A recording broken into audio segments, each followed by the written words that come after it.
जो भी काम करना है पहले मशवरा कर लो।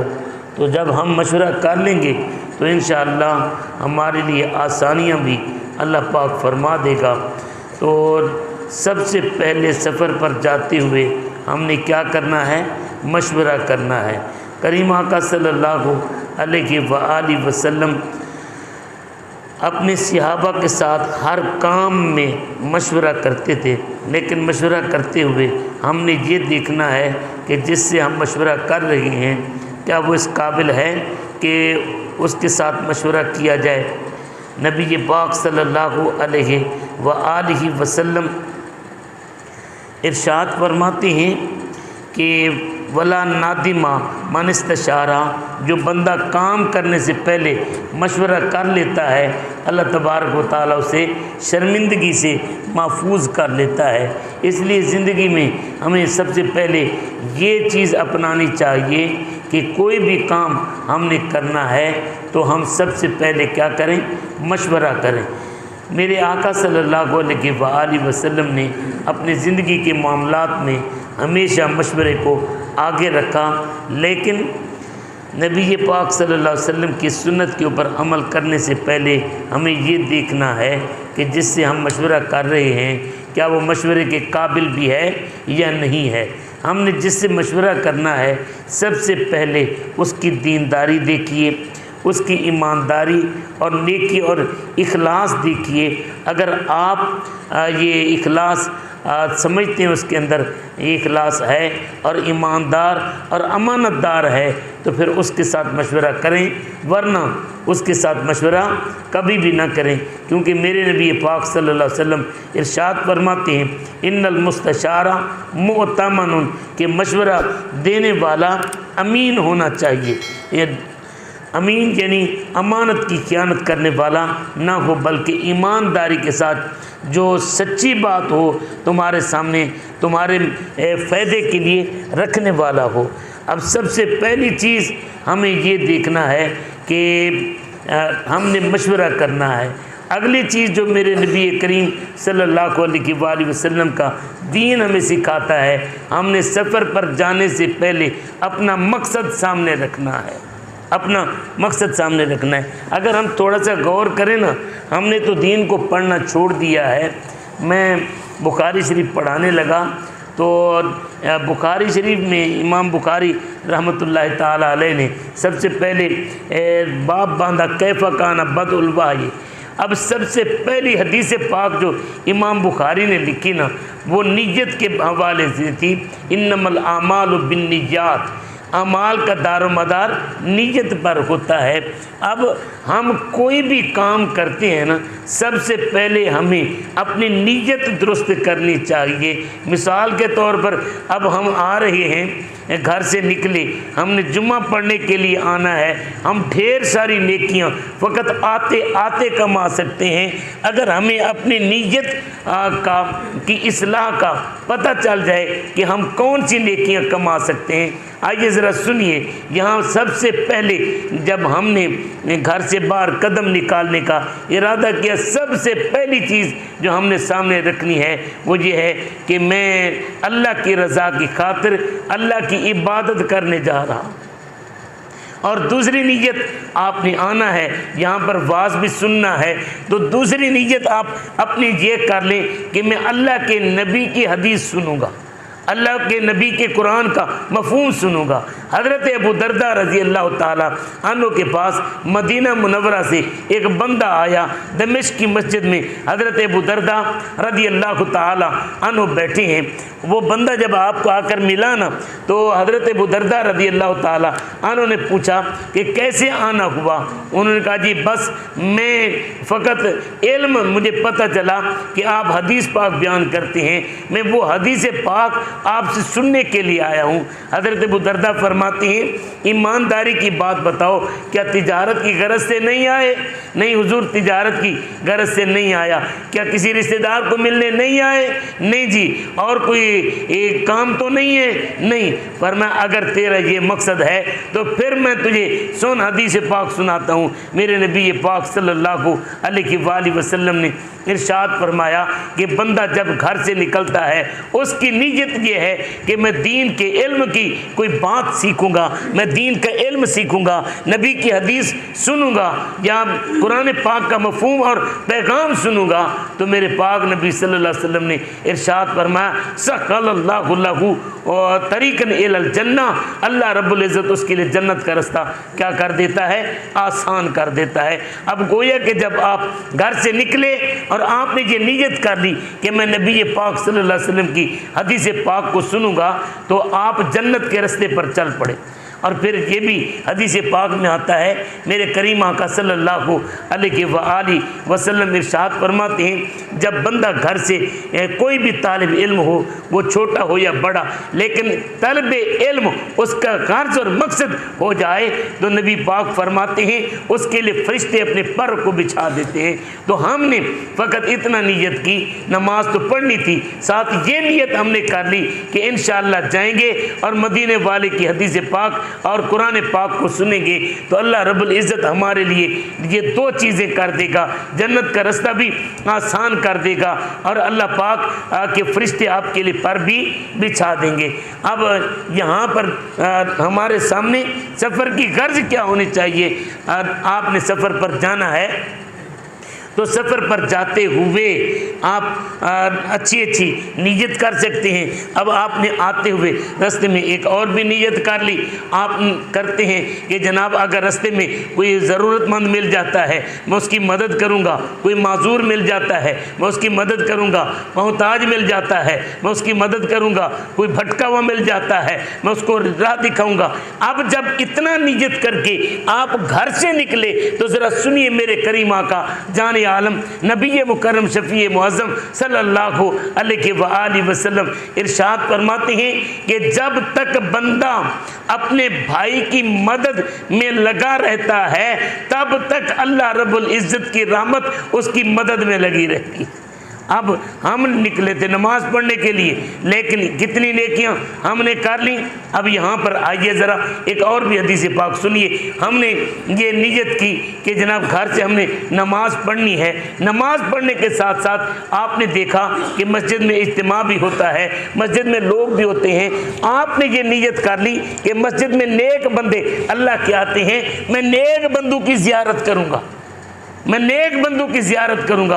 अब नेक बंदों की ज़ियारत करने की नीयत से जब आप घर से निकले तो मेरे करीम आका सल्लल्लाहु अलैहि वसल्लम की हदीस पाक सुनिए। मेरे पाक नबी सल्लल्लाहु अलैहि वसल्लम इरशाद फरमाते हैं, जब बंदा किसी अपने मुसलमान भाई की मुलाकात के लिए निकलता है अल्लाह रब्बुल इज़्ज़त फरिश्तों की ड्यूटी लगा देता है, जब तक वो जाकर वापस नहीं आ जाता फरिश्ते उसके लिए दुआ मग़फ़िरत करते रहते हैं।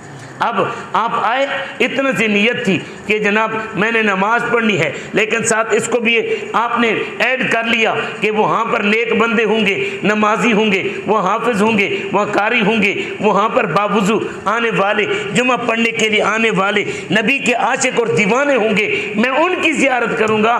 तो अब इतनी नीयत करने से अल्लाह रब्बुल इज़्ज़त क्या कर देता है, तुम्हारे लिए फरिश्तों की ड्यूटी लगा देता है कि फरिश्ते तुम्हारी खातिर दुआ मग़फ़िरत करते हैं। अब अंदाज़ा लगाएं, मासूम फरिश्ते अगर आपके लिए दुआ मग़फ़िरत करें तो क्या आपकी मुश्किलात हल नहीं होंगी, क्या आपकी बीमारियां दूर नहीं होंगी, क्या आपका घर के झगड़े ख़त्म नहीं होंगे, लाजमी हो जाएंगे। लेकिन फ़कत करना क्या है, घर से निकलते हुए हमने इतना नीयत कर ली कि हम जाएंगे मस्जिद में, हम अल्लाह के नेक बंदों का दीदार करेंगे, नमाजियों का दीदार करेंगे, हाफ़िज़ों का दीदार करेंगे, हम बावुज़ू पाक लोगों का दीदार करेंगे। इतना नीयत करने के साथ अब इसी की मिसालें इसी तरीके से मैं देना शुरू करूं तो ढेर सारी मिसालें बन जाएंगी। लेकिन मैं बात क्योंकि कर रहा था सफ़र की, सफ़र पर जाते हुए आप अपनी एक नीयत और मिशन बनाएं, मैं जा किस लिए रहा हूँ। अगर अपने भाई से मुलाकात के लिए भी जाना है या मामू चाचे से भी मुलाकात करने के लिए जाना है, नीयत ये होनी चाहिए कि मैं क्या करूँगा, मैं ये मेरे नबी की सुन्नत है, मैं सिला रहमी करने के लिए जा रहा हूँ, सिला रहमी करने के लिए जा रहा हूँ। मेरे पाक नबी सल्लल्लाहु अलैहि वसल्लम इरशाद फरमाते हैं कि जो शख्स सिला रहमी करता है, अल्लाह रब्बुल इज़्ज़त उसके रिज़्क़ में बरकतें डाल देता है और अल्लाह पाक उसकी उम्र में भी इजाफा कर देता है। अब मिलने तो जाना था यार, रिश्तेदार को मिलने के लिए जा रहे हैं, मिलने तो जाना था। आप ससुराल में जा रहे हैं, आपने मिलने तो जाना था, आप अपने ददियाल ननियाल में जा रहे हैं। फ़कत नीयत आपने ये कर ली कि मेरे नबी ने हमें सिला रहमी का हुक्म फरमाया है, लिहाजा मैं सिला रहमी करने के लिए जा रहा हूँ, सिला रहमी करने। अच्छा, अब यहाँ पर मैं एक आपको वजीफ़े के तौर पर भी बताऊँ, अगर आपका कारोबार नहीं ना चलता, अगर आपके घर से झगड़ा नहीं ना ख़त्म होता, अगर आपके घर से बीमारी नहीं ना जाती, तो ये वजीफ़ा ज़हन बना लें कि मैं अपने रिश्तेदारों के साथ उसने सलूक करूँगा जो मुझसे कटते हैं या रिश्ता तोड़ते हैं, रिश्ता जोड़ने की कोशिश करूँगा। जो मुझसे दूर होते हैं उनको मैं मिलाने की कोशिश करूँगा। मेरे नबी फरमाते हैं क्या होगा, तेरे घर से बीमारी भी दूर हो जाएगी, तेरे घर में बरकत भी आ जाएगी, अल्लाह तेरी रोज़ी भी खोल देगा, अल्लाह तेरी उम्र में भी बरकत डाल देगा। फ़कत इतना करना है कि हमने नीयत ये करनी है कि जनाब मैं सिला रहमी करूँगा, सिला रहमी करूँगा। हज़रात वक़ार, अब हमने सफ़र पर जाने से पहले अपनी गर्ज़ मुतय्यन करनी है। अगर आप तिजारत के लिए जा रहे हैं, तिजारत के लिए जा रहे हैं, तो तिजारत के लिए जाते हुए आप ये नीयत कर लें कि इंशाअल्लाह अल्लाह रब्बुल इज़्ज़त ने जो फरमाया अल कासिब हबीबुल्लाह, आप मजदूरी करने जा रहे हैं, नीयत कर लें अल कासिब हबीबुल्लाह के रिज़्क़ हलाल कमाने वाला अल्लाह का दोस्त है। ये पक्का तहिया कर लें कि मैं रिज़्क़ हलाल कमाऊंगा। देखें, जब रिज़्क़ हलाल कमाने की नीयत करके आप चले तो अल्लाह पाक क्या करेगा, तुम्हें अपने महबूबों में शामिल कर देगा, रिज़्क़ के दरवाजे भी खोल देगा, तुम्हारे लिए आसानियाँ भी पैदा कर देगा। जाना है अपने सफ़र के लिए जाएँ, आप मुल्क में जाते हैं, दूसरे शहर में जाते हैं, दूसरे मुल्क में जाते हैं, दूसरे मुल्कों में जहाँ भी जाते हैं, फ़कत अपनी नीयत को दुरुस्त करने का मामला है। हमारी एक बार जाने के लिए गर्ज क्या है, फ़कत ये हमने अपनी दुरुस्त करना है। अपना निशान, अपनी मंजिल, अपनी सोच के धारे जब हम ठीक कर लेते हैं तो अल्लाह रब्बुल इज़्ज़त हमारे लिए क्या करता है, आसानियाँ पैदा कर देता है।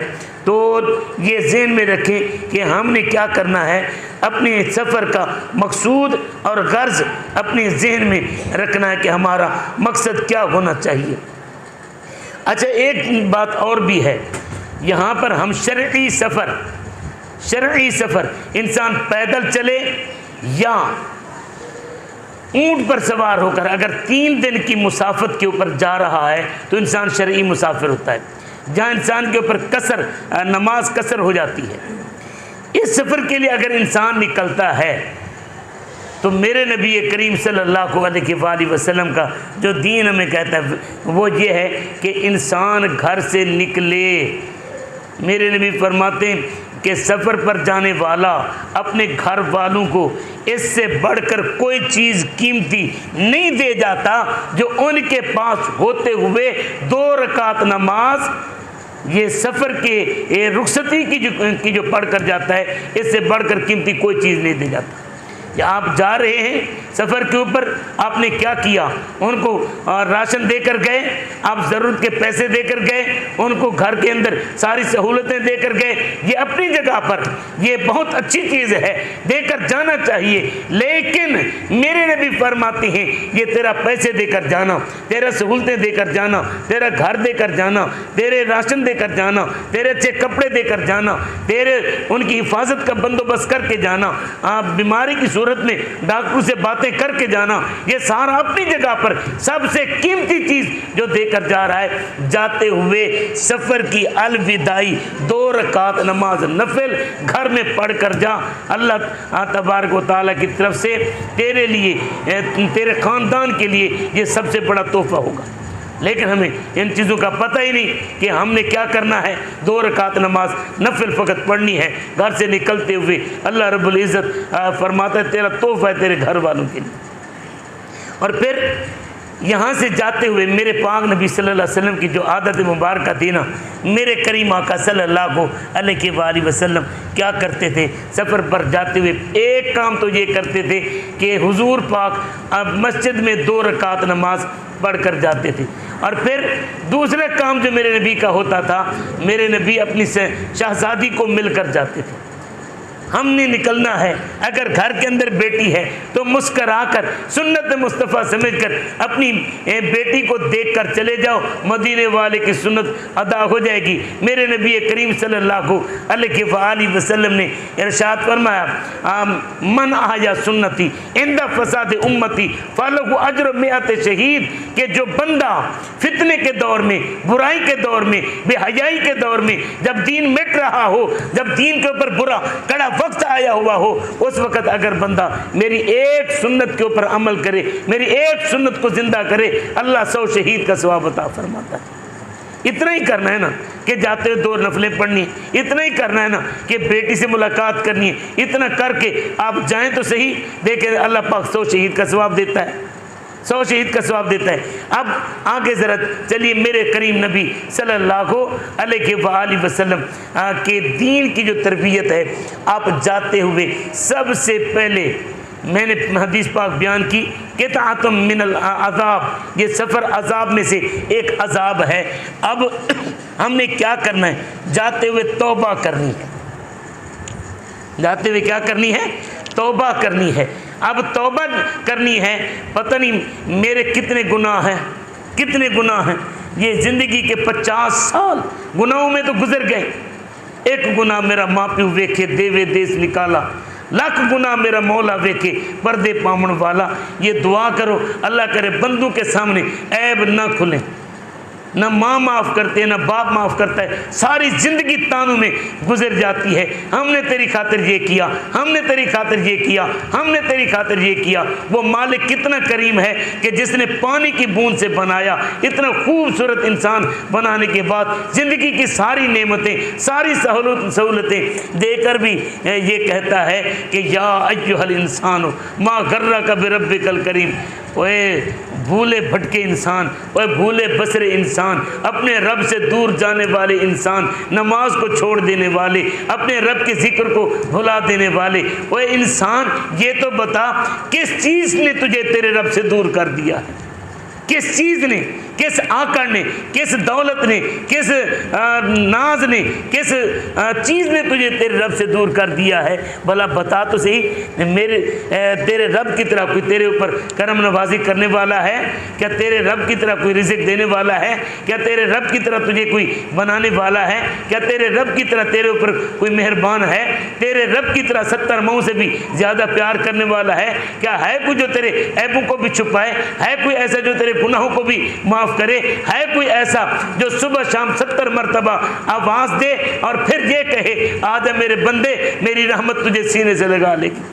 हैं? अब ये करीम की करम नवाजियाँ हैं। इसलिए फरमाया कि सफ़र पर जाते हुए तुमने क्या करना है? सफ़र पर जाते हुए पहले तौबा करनी है, कहीं ऐसा ना हो कि रास्ते के अंदर हादसाती तौर पर मौत हो जाए और बग़ैर तौबा के मर जाओ। मेरे करीम नबी सल्लल्लाहु अलैहि वसल्लम से किसी ने पूछा, हुजूर मैं रोज़ाना कितनी दफ़ा तौबा करूँ? मेरे नबी ने फरमाया 70 दफ़ा। आप कितने दफ़ा तौबा करते हैं? 70 मरतबा।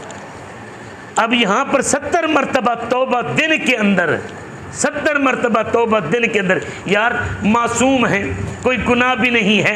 मेरे पाक अम्मा फरमाती हैं, मैंने करीम आका सल्लल्लाहु अलैहि वसल्लम से अर्ज़ किया, आका आप इतना रोते हैं सर सजदे के अंदर रख कर कि मुसल्ला भीग जाता है, आपका दामन तर हो जाता है, वजह क्या है? हालांकि अल्लाह पाक ने तो आपको गुनाहों से भी पाक बनाया है। मेरे नबी करीम सल्लल्लाहु अलैहि वसल्लम ने इरशाद फरमाया, अवलम अकुल लिल्लाहि अब्दन शकूरा, कि मैं अपने रब का शुक्रगुजार बंदा ना बनूं? वो शुक्र करने के लिए इतना रोते हैं कि दामन भीग जाते हैं और हम गुनाह करके भी अकड़े रहते हैं। ज़रा ये देखें कि क्या हमारे लिए ये ज़ेब है, ज़ेब देता है कि हम अपने गुनाहों के ऊपर फिर अकड़ें। फिर इसके बाद वालिदैन और रिश्तेदारों को हमने राज़ी करके जाना है, वालिदैन को हमने राज़ी करके जाना है। यारो ज़रा ज़हन में रखें, मेरे नबी पाक सल्लल्लाहु अलैहि वसल्लम ने जो फरमाया, आका वालिदैन के हवाले से फरमाते हैं कि बंदा सुबह सुबह उठकर जब अपने माँ बाप के चेहरे को देखता है ना, खुशी और रज़ा के साथ अल्लाह पाक मकबूल हज का सवाब देता है। पता नहीं वहाँ जाकर कबूल हो या ना हो। यहाँ पर मकबूल हज का, अच्छा हज का सिला क्या है? हज का सिला ये है जिसका रब हज कबूल करता है उसके सारे ज़िंदगी के गुनाहों को माफ़ कर देता है। ऐसे इंसान गुनाहों से साफ सुथरा हो जाता है जिस तरह माँ के पेट से पैदा होता है। उधर जाकर पता नहीं तेरा हज कबूल हो या ना हो, लेकिन सुबह सुबह उठकर अपने माँ बाप की ज़ियारत कर, अल्लाह रब्बुल इज़्ज़त क्या करेगा, तेरे सारे गुनाह माफ़ कर देगा। और सफ़र पर जाते हुए जब तूने तौबा करनी है, अगर माँ बाप जिंदा हैं और माँ बाप की ज़ियारत करके जा, जब तू ज़ियारत करके जाएगा फिर तौबा करेगा, रब तेरी तौबा भी कबूल करेगा, गुनाहों को भी माफ़ कर देगा और सफ़र की तंगियाँ भी रब दूर कर देगा। आइए ज़रा एक और चीज़ भी मेरे नबी करीम सल्लल्लाहु अलैहि वसल्लम की सुन्नत मुबारक है। आका सल्लल्लाहु अलैहि वसल्लम ने इरशाद फरमाया कि तन्हा सफ़र ना करना। आका ने तन्हा सफ़र का मजबूरी अगर है तो फिर तो ठीक है, वरना अकेले सफ़र करने से मना किया गया। बल्कि हदीस पाक के अल्फाज है, मेरे करीम आका सल्लल्लाहु अलैहि वसल्लम ने इरशाद फरमाया, अर्राकिबु शैतानुन वर्राकिबान शैतानान वस्सलासतु रकबुन। मेरे नबी फरमाते हैं अकेला सफ़र करने वाला भी शैतान है, दो सफ़र करने वाले भी शैतान है, तीन अगर मिल जाएं तो ये जमात बन जाती है। इनके ऊपर अल्लाह की रहमत नाज़िल होती है, इनके ऊपर अल्लाह ताला की रहमत नाजिल होती है। और मेरे नबी करीम सल्लल्लाहु अलैहि वसल्लम की, बल्कि अरबी का एक मकूला भी है बड़ा मशहूर कि उतलुब रफ़ीक़ क़ब्ल तरीक़े, के सफ़र पर जाने से पहले क्या करो, अपना हम सफ़र भी ढूंढो, अपना हम सफ़र भी ढूंढो। लेकिन हम सफ़र कैसा होना चाहिए, ये ख्याल रखना कि हम सफ़र ऐसा होना चाहिए जो रास्ते के अंदर तेरी राजदारी भी रखे और तुझे नुकसान भी ना दे। आइए एक और हदीस पाक भी सुनिए कि यहाँ पर हमें सफ़र कब शुरू करना चाहिए। सफ़र मेरे नबी करीम सल्लल्लाहु अलैहि वसल्लम की सुन्नत मुबारक है कि करीम आका सल्लल्लाहु अलैहि वसल्लम ने जुमरात, मेरे करीम आका सल्लल्लाहु अमूमन सफ़र जुमरात को करते थे। और मक्का का सफ़र जो है हुज़ूर सल्लल्लाहु अलैहि वसल्लम ने मक्के से जो हिजरत की वो पीर का दिन था, पीर का दिन था। इसलिए बुज़ुर्ग फरमाते हैं अगर सफ़र पर जाना है ना तो कोशिश करो पीर और जुमरात ये 2 दिन अपने सफ़र के लिए मुंतखब करो। अगर मजबूरी ना हो तो ये 2 दिन अपने लिए पक्के कर लो। बाकी अगर जाना पड़ जाए, मुश्किल हो और वहाँ ना रहा जा सके तो फिर कोई दिन भी, बाकी सारे दिन बराबर हैं। लेकिन फजीलत इन 2 दिनों की है, जुमरात और पीर के दिन की। फिर इसके बाद मेरे करीम आका सल्लल्लाहु अलैहि वसल्लम के बारे में आता है, कल्लमा काना रसूलुल्लाह के सल्लल्लाहु अलैहि वसल्लम या करो जो फी सफ़र इल्ला यौमुल खमीस। मेरे आका सल्लल्लाहु अलैहि वसल्लम जब भी सफ़र के लिए निकलते थे तो दिन जुमरात का होता था, जुमरात के दिन मेरे आका सफ़र के लिए निकलते थे। फिर इसके बाद अपने घर वालों को अलविदा करके निकलना, ये भी मेरे नबी की सुन्नत है। अपने घर वालों से लड़ कर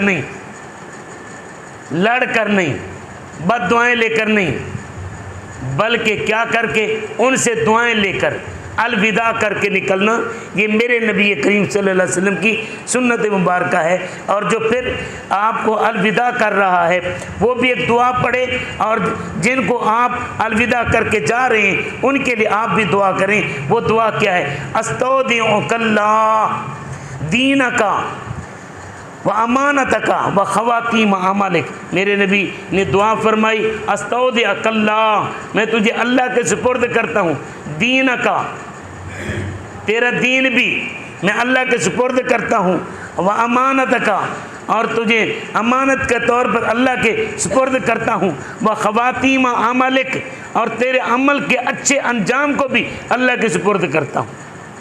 ये दुआ है सफ़र पर अलविदा करने की, अलविदा करने की। फिर जब बंदा वापस आए तो फिर भी 2 काम मेरे नबी करीम सल्लल्लाहु अलैहि वसल्लम की सुन्नत मुबारक से हैं।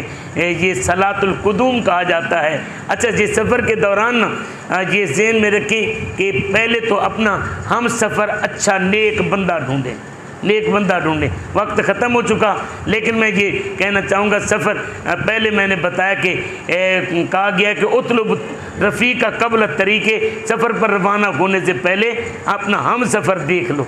और ये भी आता है कि उतलुबुल जार कबल दार, घर बनाने से पहले हमसाया देख लो। ये दो चीज़ें बड़ी मशहूर हैं अरबी मकूलों के अंदर, उतलुबुल जारा कबल दार, घर खरीदने से पहले अपना हमसाया देख लो। और फिर ये फरमा के उतलुबुल रफ़ीक का कबल तरीके के सफ़र पर निकलने से पहले अपना हम सफ़र देख लो, हम सफ़र देख लो। अब ये हम सफ़र अगर आपके साथ है तो यार ऐसा हम सफ़र आप भी बने कि तेरे हम सफ़र को तुझसे तकलीफ़ ना हो, तेरे हम सफ़र को तुझसे तकलीफ़ ना हो। मेरे नबी पाक सल्लल्लाहु अलैहि वसल्लम की ये आदत मुबारक थी। हुजूर सल्लल्लाहु अलैहि वसल्लम जब सफ़र पर जाते थे ये नहीं करते थे कि मैं हुजूर का सामान लोग उठाएं, बल्कि कहीं रुकते, अगर खाना पकाना पड़ता, कोई आटा गूंथता, कोई पानी भरता, मेरे नबी करीम सल्लल्लाहु अलैहि वसल्लम क्या करते, लकड़ें इकट्ठी करके लाते, लकड़ें इकट्ठी।